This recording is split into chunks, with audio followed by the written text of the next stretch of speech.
बात उन दिनों की है जब मैं काम की तलाश में था। मुझे कहीं भी काम नहीं मिल रहा था।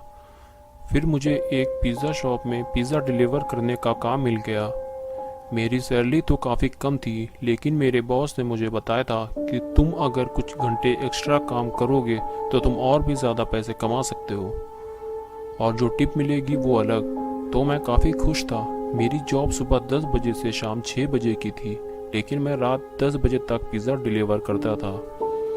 एक रोज़ जब मैं घर जाने वाला था, मेरे बॉस ने मुझे बुलाया और मुझसे कहा कि क्या तुम 2 घंटे और काम करना चाहोगे, क्योंकि रात में 12 बजे तक पिज़्ज़ा डिलीवरी के ऑर्डर आते रहते हैं।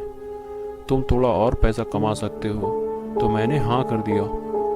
फिर बॉस ने मुझे बताया कि 2 पिज़्ज़ा तुम्हें डिलीवर करने हैं। फिर मुझे उसका एड्रेस भी बता दिया। मैं पिज़्ज़ा लेकर निकल गया और मुझसे ये भी कहा था कि ये पिज़्ज़ा तुम्हें एक आउट एरिया में डिलीवर करना है। एक बार तो मैंने सोचा कि अपने दोस्त बुल्ली को भी अपने साथ ले जाऊं, लेकिन मुझे इसके लिए उसके घर जाना पड़ता, जिससे मेरा टाइम ख़राब होता, क्योंकि पिज़्ज़ा मुझे टाइम पर डिलीवर करना होता है। तो मैं अकेला ही निकल गया। जब तक मैं मेन एरिया में था तब तक तो ठीक था, लेकिन जैसे ही मैं आउट एरिया में पहुंचा तो वहां काफ़ी ज़्यादा सन्नाटा था और कोई भी आते जाते हुए मुझे दिखाई नहीं दे रहा था, और वहां आसपास कोई घर भी नहीं थे। फिर मुझे वो घर नज़र आया जहां मुझे पिज़्ज़ा डिलीवर करना था।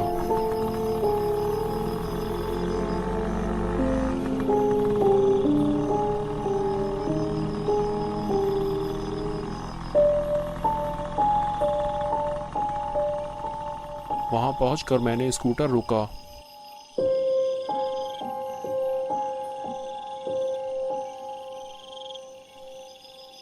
और दरवाजे पर नॉक किया, लेकिन कोई जवाब नहीं मिला। फिर मैंने और कई बार दरवाजे पर नॉक किया, लेकिन किसी ने भी दरवाज़ा नहीं खोला। मुझे लगा कि किसी ने हमें परेशान किया है। मुझे अब वापस चले जाना चाहिए, लेकिन तभी मुझे कुछ ऐसा दिखा जो मैंने पहले कभी नहीं देखा था। रात को इतने वीरान जगह पे मैंने एक साए को देखा, जो दिखने में तो किसी इंसान की तरह लग रहा था, और वो उल्टा खड़ा था। शायद खड़ी थी क्योंकि उसके लंबे बाल थे, लेकिन मैं उसका चेहरा नहीं देख पा रहा था। मैं उसे साफ नहीं देख पा रहा था, इसलिए मैंने आगे बढ़कर उसके पास जाने का फैसला किया। मैं उसके पास जा पाता उससे पहले ही उस साए ने अजीब हरकतें शुरू कर दी। कभी वो बड़ा हो जाता, और कभी छोटा, और कभी वो गायब हो जाता। लेकिन जब मैंने उसे ध्यान से देखा तो एक बात मुझे बड़ी अजीब लगी, क्योंकि उस साए के ना तो हाथ थे और ना ही पैर।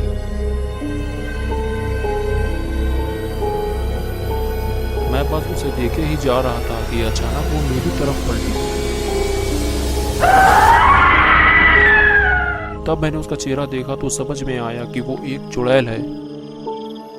कुछ देर तो वो चुपचाप खड़ी रही, और फिर अचानक से वो बहुत तेजी से मेरी तरफ आई, और मैं फौरन ही अपनी स्कूटर लेकर भागा।